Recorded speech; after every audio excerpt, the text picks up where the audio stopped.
pinangako ko sa sarili ko, pag nag-birthday ako,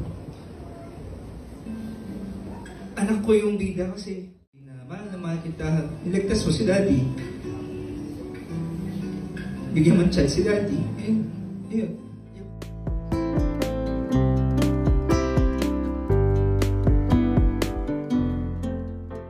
Hello and welcome to Trending Pinoy Celebrity. Partner ni Ellis Yuson na si Makoy De Leon napaiyak habang nagbibigay ng kanyang 29th birthday message.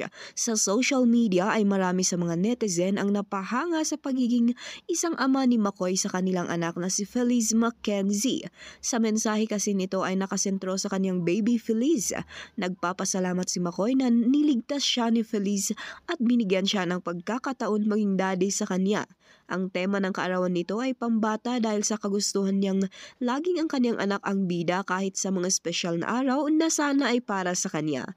Sa videong ito ni Makoy ay nagpapakita ng pagiging isang mabuti niyang partner kay Elise at isang inspirasyon para sa iba pang mga tatay. Wala pong sabihin na kung nagtataka kayo bakit naging parang pambata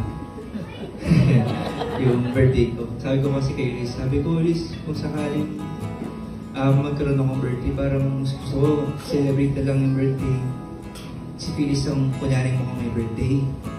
Hindi ko sinabi sa kanya yung dahilan. Kasi nasisip ko lang noon last year. Pinangako ko sa sarili ko, pag nag-birthday ako, anak ko yung bida kasi niligtas niya yung buhay ko.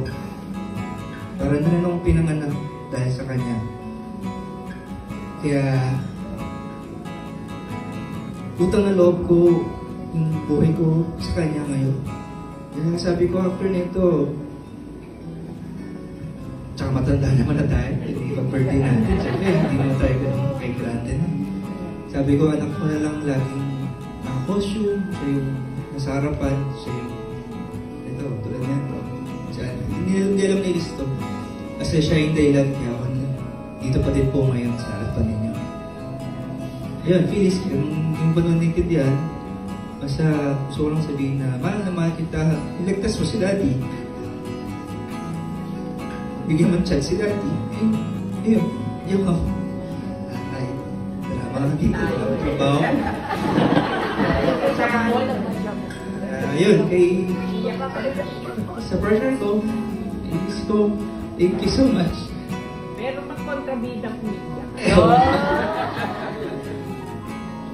And I love you. Alam mo, mahirap talaga. Pero sabi ko,